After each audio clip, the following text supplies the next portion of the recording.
Good evening, everyone. Welcome to everyone who's attending this meeting tonight. This meeting's been streamed live to the Cheltenham Borough Council YouTube channel and recorded for training purposes. So welcome to the members of the public that would be watching as well the meeting. If you, to those members of the public that are here, if you make a representation to the meeting, you are consenting to the use of the sound recordings for broadcasting and training purposes. As you'll be aware, temporary measures have recently come into force to increase security at council meetings. CCTV cameras and audio recording is now in operation in the public gallery, and recordings will be held for 5 months. Whilst this is regrettable, and the council remains committed to making decisions in open session, it is essential that meetings and council business can be carried through safely, efficiently and without disruption. In the event of persistent disturbance, I will have no option but to adjourn the meeting and ask those causing the disruption to be escorted from the chamber so the council can continue to efficiently take the decisions that are required. On another note, there is no fire alarm test that's expected, so if the alarm does go off, you should make your way immediately to the nearest fire exit. So I have apologies tonight from Councillor Lewis. Can I ask, are there members, any members who've got an interest that they wish to declare? I can see no hands. So we have the minutes of the last meeting that from on pages 5 to 14. Does anyone wish to make a comment on those minutes? No? Can I see a show of hands, please, to approve those minutes? That's unanimous, thank you.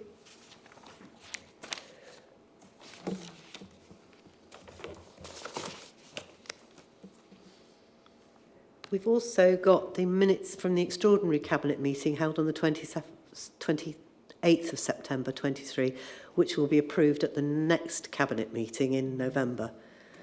We have no member questions, but we do have 2 public questions, both of which have been received. Mr. Thomas is the first question. Mr. Thomas, I believe, is present in the meeting. You've received your written answer. I have, yes, thank you. And can we take, I'm not sure quite what that torchlight is, but I can't see you. It's the lady in the middle on the front here who's got a torchlight on. That's okay. Thank you. So, Mr. Foster, Mr. Thomas, do you have a supplementary to your question? I do, yes, thanks. The first one was to our good friend, Councillor Lewis, but unfortunately she's not here, so I think it'll have to get directed to Mr. Wilkinson instead. I think if you ask your question, Mr. Thomas, and then we'll see. But otherwise, what will happen is that Councillor Lewis will respond to you when she's back in Cheltenham. Okay. So do I ask the question as if she was here? Or? Yes, do. Yep. Okay. Yes, please. Perfect. Okay. So my question was around the rollout of electric vehicles in Cheltenham. Obviously, there's a big push to go electric, and there's a lot of environmental and health issues related to electric vehicles. And Councillor Lewis answered the first part of my question, but the second part, which what I wanted to ask tonight, was more about the human resources aspect. So electric batteries are manufactured using cobalt and lithium. The extraction process is not environmentally friendly, and extracting these raw materials requires large quantities of energy and water.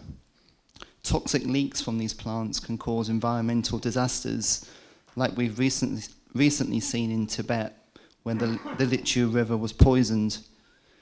Cobalt is a major part of a battery's electrode, but around 70% of this element is found in just one country, the Democratic Republic of Congo. Around 90% of the DRC's cobalt comes from its industrial mines.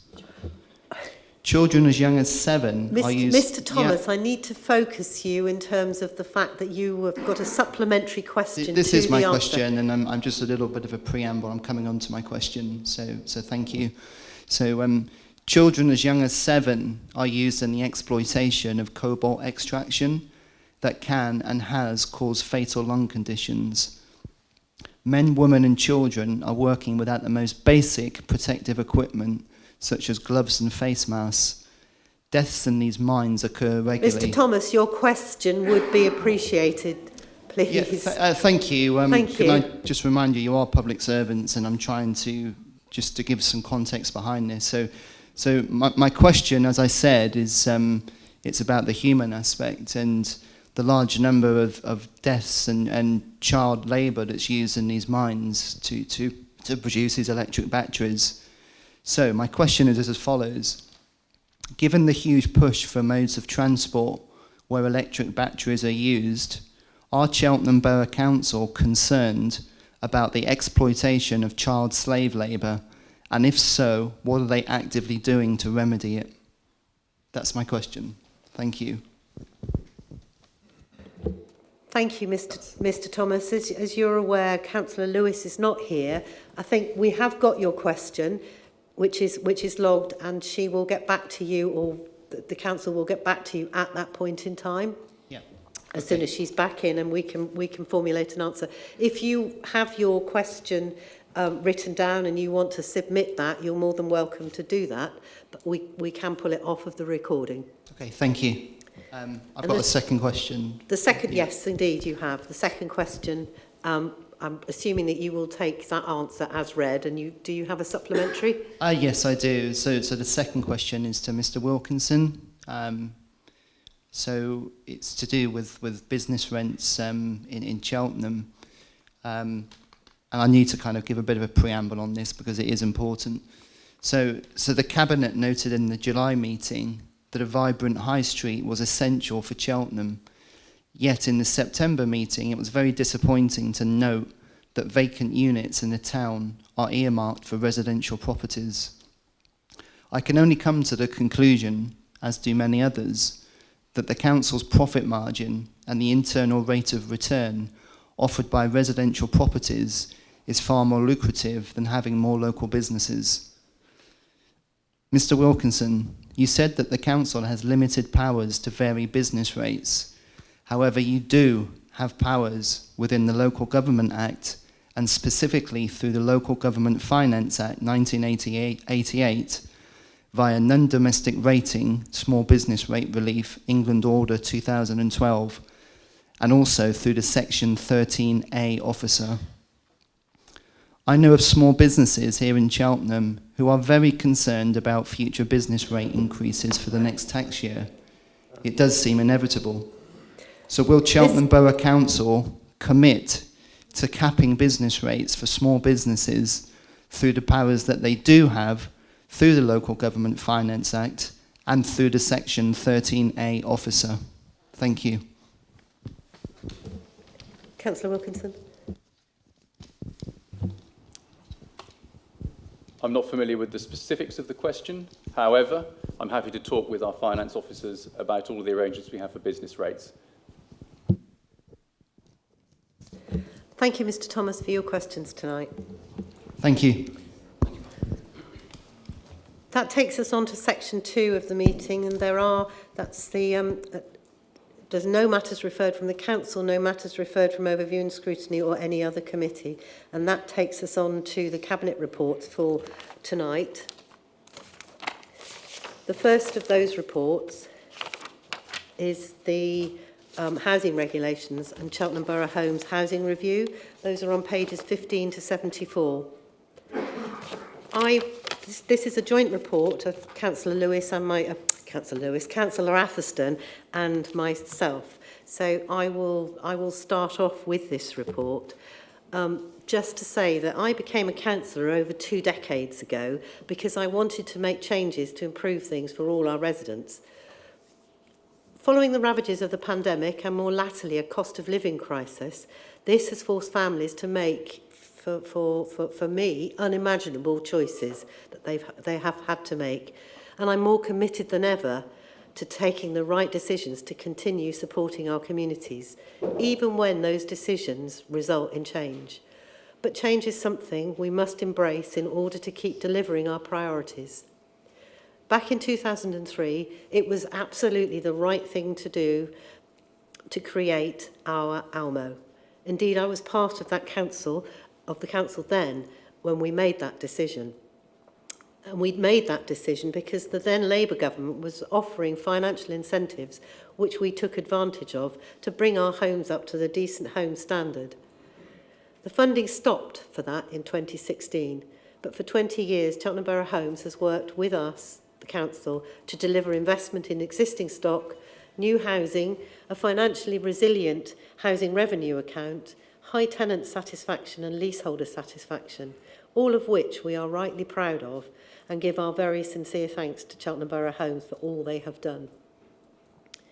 The reasons we need to look to wind Cheltenham Borough Homes up as a company and bring the housing function back into the heart of Cheltenham Council as one of the team are that the reasons are several. This government, for one, is increasing the accountability on local authorities via legislation, which we have to respond to in both the private and public sector housing that this council will be responsible for. CBC has a medium-term funding gap of £4 million, and we must look and relook at every area of efficiency to protect services and support our communities.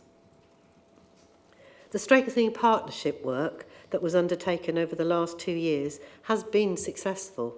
However, since then, we have seen significant rises in interest rates that are now at an all-time 40-year high, a cost of living crisis, huge rises in materials for house building, and massive energy cost hikes. The significant reduction in ALMOs across the country for a variety of reasons also shows that it is those authorities who are retaining ALMOs who are increasingly the outliers. But what's important here for me is that however much we cannot get away from the fact that one of our key priorities for us has been and will always remain is the tenant's voice, which we must strengthen and grow. Ultimately, as leader of the council and shareholder, along with my cabinet colleagues, we have to try and act on behalf of all of our residents and businesses. The financial pressures that this council faces has, for the first time, forced this cabinet to look at stopping or reducing services. Cheltenham Borough Home customers are some of the most in need and vulnerable in our boroughs, and they are more dependent on housing and council services than anyone else. Our residents in wards like mine have also suffered more than other groups in terms of the cost of living crisis. And in this context, with this decision, I and my cabinet have chosen to try and protect services, maintain customer satisfaction and supercharge housing delivery by bringing CBC and CBH together so that we can continue to support our communities in spite of the challenges we face.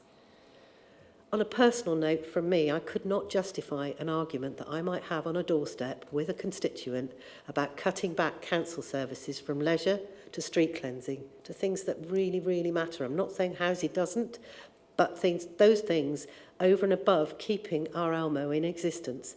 I couldn't justify having that argument with my residents on that journey. So just to finish before I hand over to Councillor Atherstone, it's yesterday at Full Council I mentioned that in 2016 we took the bold decision to introduce a commercial strategy. That decision and our journey has stood the test of time, and unlike many other councils, we are financially in a much better place than many. My mantra has been to be risk aware and not risk averse. Councillor Atherstone, I think you've got things to say. Thank you, Leader. It remains our priority to provide excellent services to our tenants, and as Cabinet Member for Housing, that will continue to be my focus as we move through this transition. I remain committed to strengthening the voice of our tenants, and through the proposed new tenant offer, making sure they can influence our housing services now and in the years to come. That's why I'm delighted with the commitment to commission an independent organisation who will engage and consult with tenants and leaseholders. I'm confident this bold approach will help to provide greater benefits for tenants and Cheltenham's wider communities. I would really like to take this opportunity to say a huge, warm thank you to CBH. Over the past 20 years, CBH have provided fantastic services for Cheltenham residents. I have seen firsthand over the past few years as Cabinet Member for Housing how caring and dedicated all the teams are. And I look forward to working with and supporting my CBH and CBC colleagues as we move through and beyond this transitional phase, focus on how we can make a new integrated offer for our tenants. Services like antisocial behaviour do not discriminate between homes, either council or privately owned, and by joining as one team with greater capacity and skills, there are many areas we can look to enhance to offer our tenants, leaseholders and our wider communities. We also have to accept that the growing regulatory environment places greater accountability and responsibilities on councils, and as Cabinet Member for Housing, I remain committed to the safety of all of our tenants. Thank you, Councillor Atherstone. I was just going to say I'll open it up to members. Councillor Jeffreys. Thank you, Leader. Well, this takes me back. You mentioned, Councillor Atherstone mentioned 20 years of CBH. And I think for about 10 years ago, I think it was, or over 10 years ago, I was actually a fresh-faced Cabinet Member. And I can remember it being my pleasure meeting all of those staff that work so hard on behalf of our residents. It's a long time to reflect, but the words the Leader and yourself, Councillor Atherstone, have mentioned are quite true. You know, those staff work diligently on behalf of our residents, as do all the staff in this building, Cheltenham Borough Council. So it's been my pleasure to have been so closely involved with that organisation. But I think if you look in the report, colleagues, the financial assessment that's been made is compelling. Sadly, whilst all of the things that we've talked about previously and will continue to talk about in terms of those financial challenges that this council has faced have been going on around and outside of Cheltenham, you may say, like, you know, for the decade of austerity, you know,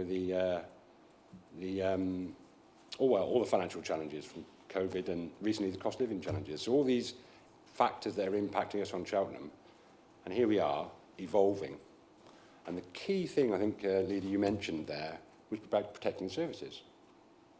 And I think it's tough to make some of these structural changes, but it's right because we have to put our residents, which are our tenants as well, at the centre of everything we do.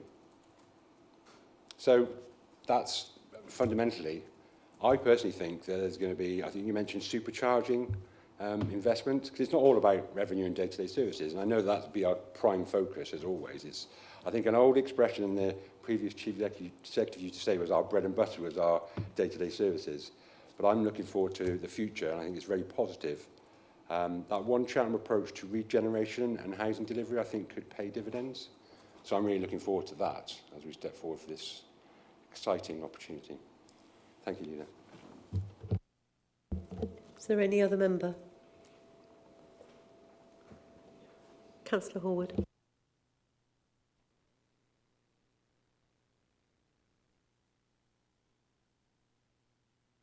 There we go.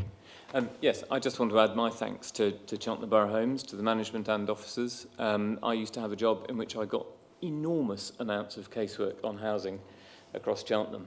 And it was very obvious to me that Cheltenham Borough Homes was not only one of the best social landlords in this town, or active in this town, but also one of the most caring and one of the most proactive in caring for residents.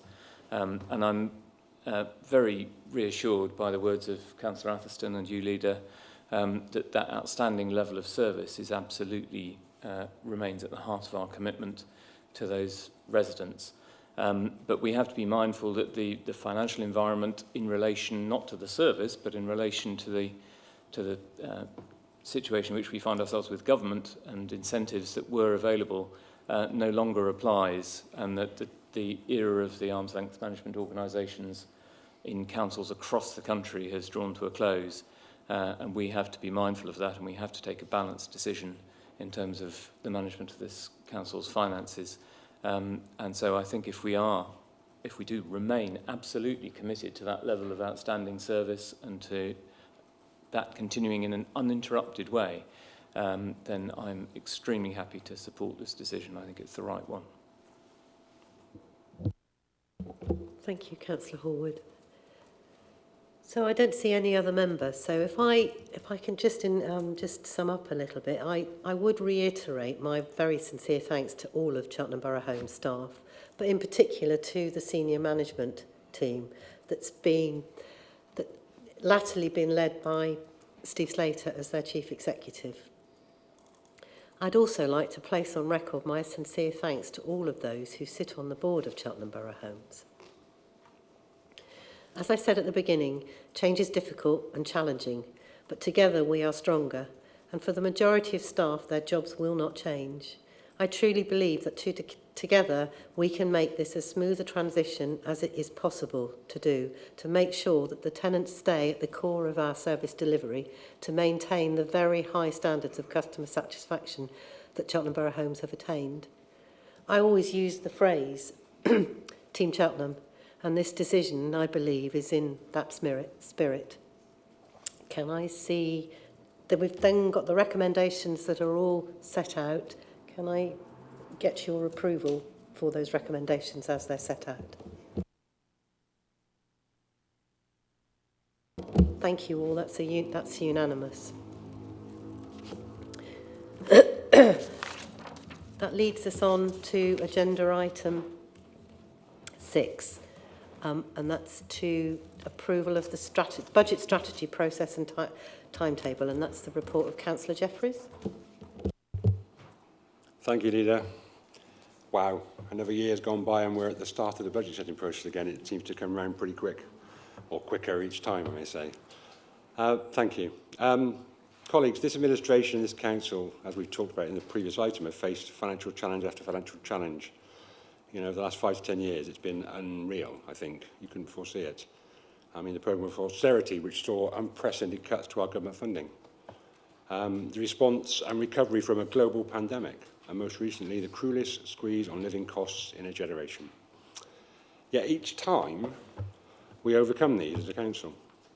The risk-aware approach to increasing our commercial activities in 2016, a COVID recovery budget in 2021, and a robust savings and reserve strategy this year have meant that we've been able to maintain levels of service to our residents and customers. For 2024-2025, this approach has not changed and becomes even more important as we move forward with the Golden Valley development and the delivery of our climate change pathway. We need to continue to review how our resources are allocated to ensure our key priorities can be delivered and the services to our residents can be maintained. So this is our starting point for 2020-24 to 2020-25. It builds assumptions into our budget for inflation, interest rates and pay awards that still realistically reflect the challenging conditions, assessing areas of growth in line with our corporate priorities, and setting a savings and efficiency strategy that ensure we're able to strengthen our reserves we have used in the last 2 years to offset some of the largest cost pressures. Colleagues, you'll note at the appendix to the actual timetable itself, but I commend the report to you. Thank you, Leader. I'm happy to take any questions. Thank you, Councillor Jeffreys. Is there any member that would like to comment on this, the route that we're taking? Councillor Collins. Thank you, Leader. I think Councillor Jeffreys has put it very eloquently that we have faced so many challenges in recent years to our finances, but time and time again we've faced up to those challenges and we've continued to deliver exemplary services, including housing, the last item as well. And it's these difficult decisions that we have to take to make sure that we continue to deliver those level of services to our residents. So, you know, I think we are in safe hands here, and I don't think we could do anything other than what we are suggesting here. So I know that we're only noting this, but I think that it's very important that we've made the right decision, and I thank Councillor Jeffreys and the team in the finance there to have come up with this, because it's not an easy job. I think we've got to appreciate what's been done. Thank you. Any other member? Councillor Clucas. Thank you, Leader. And thank you, Councillor Jeffries, for the outline that you've just presented to us. There are 3 issues I'd like to bring up, Leader, which actually follow on from what you've just said, Councillor Collins. The first is in relation to challenges, because there are many people in Cheltenham, particularly our children, our young people, our older people who live alone, who have faced enormous challenges over the last few years. If Cheltenham Council and its partners had not been there to support them, then I dread to think what would have happened. That could not have been done without secure finances at the heart of all we do. And I want to say thank you to Councillor Jeffries and indeed to Mr. Jones for all the work that they have done in making that possible. Because if we cannot help our children, our young people, our families, particularly those who are in great need, by supporting things such as the food network, by giving opportunity to our children they wouldn't otherwise have, by enabling them to enjoy life rather than sitting and looking at those who do enjoy it. If we weren't able to do that, Leader, then I shudder to think what we would be doing. And I know there are other councils around the country that are having to shut down libraries, shut down assistance, shut down the assistance they give to young people, even though they know what those young people need. So I want to say thank you to Councillor Jeffries and to our officer team for all the work they've done. And here's looking forward to a good year next year and perhaps being able to do more for our children so that there's not one left behind anywhere. Thank you, Leader. Thank you, Councillor Clucas.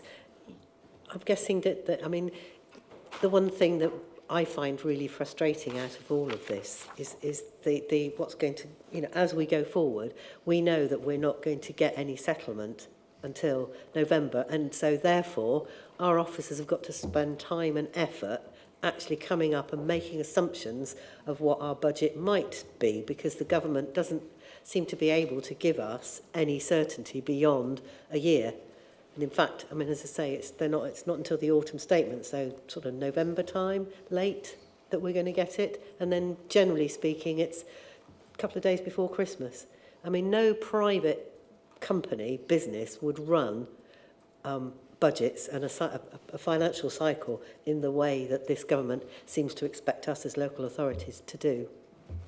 That was a bit of a rant from me, I grant you, but there you go. Councillor Jeffries.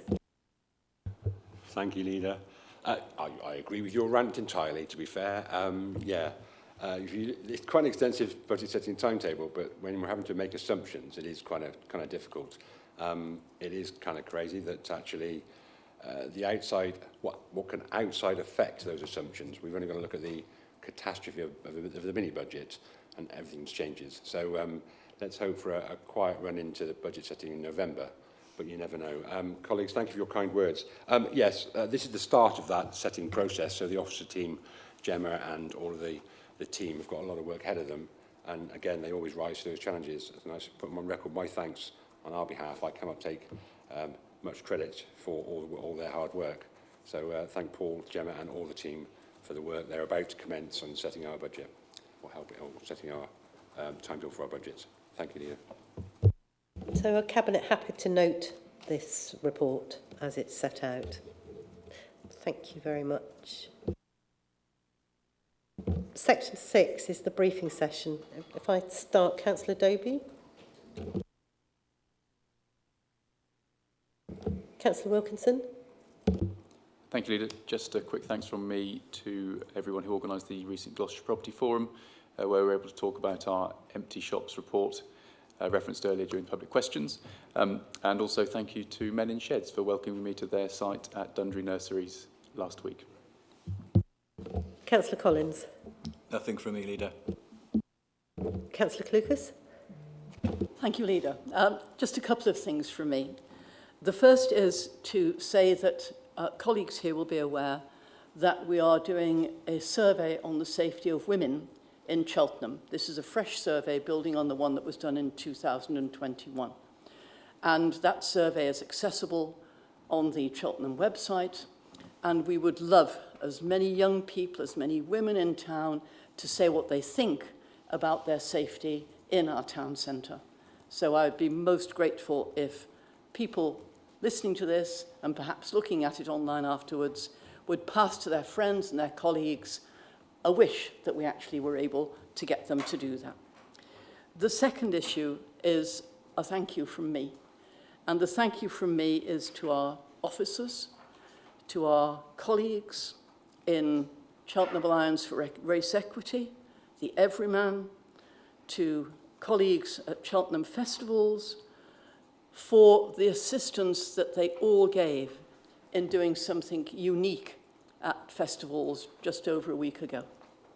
Because what we were able to do, Leader, in the summer we did a competition for our schools, so I thank our schools also, where children were asked to say what they thought about living here, what they thought was good, what they thought was bad, what upset them.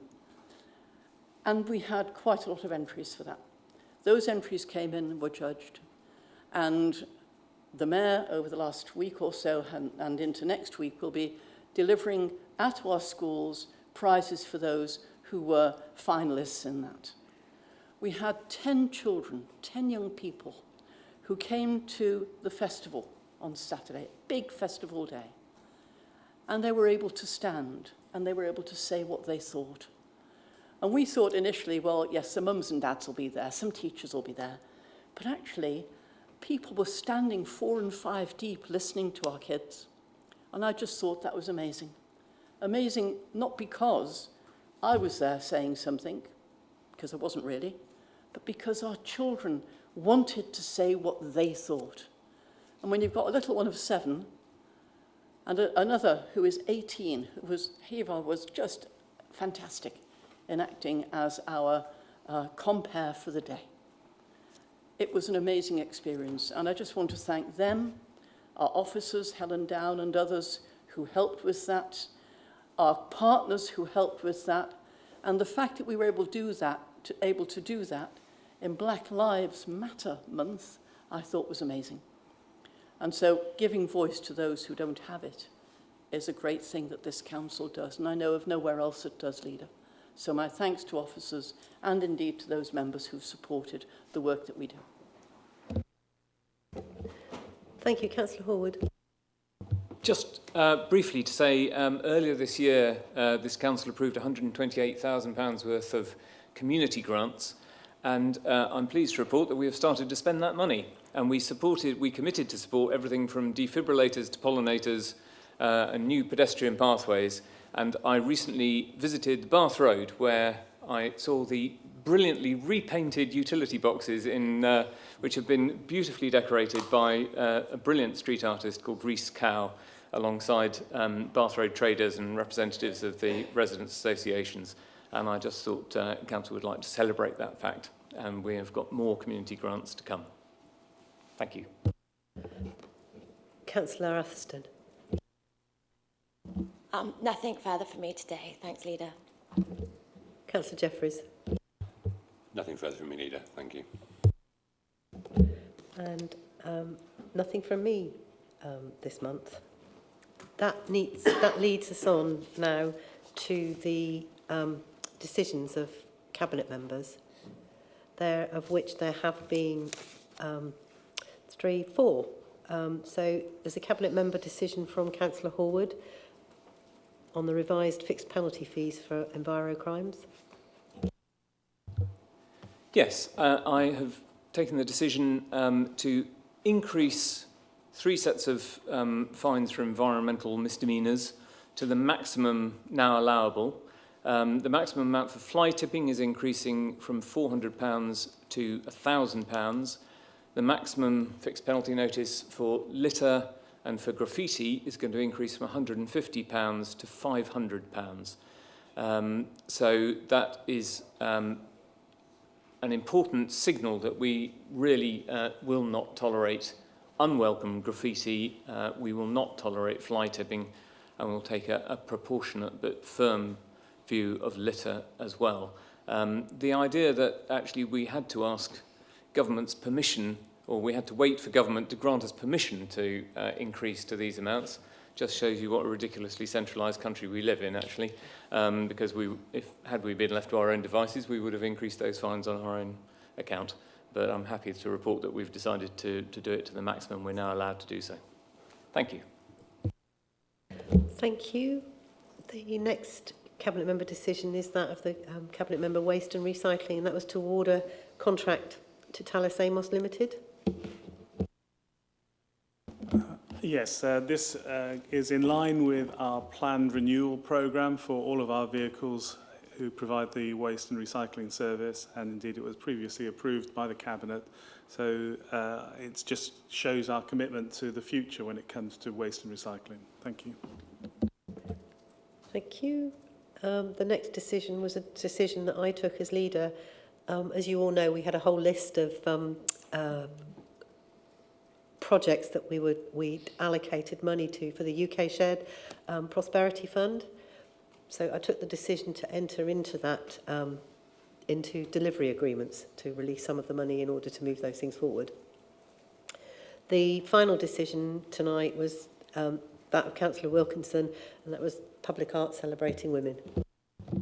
Thank you, Leader. I took a decision to redistribute £10,000 of Section 106 money to go alongside an existing £5,000 for a Celebrating Women art project. More information will follow.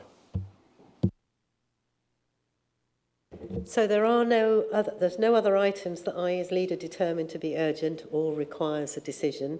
We do, however, have some exempt business that we need to see to. So I will read out the Local Government Act of 1972 that says the Cabinet is recommended to approve the following resolution, that in accordance with Section 100A of the Local Government Act 1972, the public be excluded from the meeting for the remaining agenda items, as it is likely that, in view of the nature of the business to be transacted or the nature of the proceedings, if members of the public are present, there will be disclosed to them exempt information as defined in paragraph 3, part 1 of Schedule 12A of the Local Government Act 1972, namely, paragraph 3, information relating to the financial business affairs of any particular person, including any authority holding that information.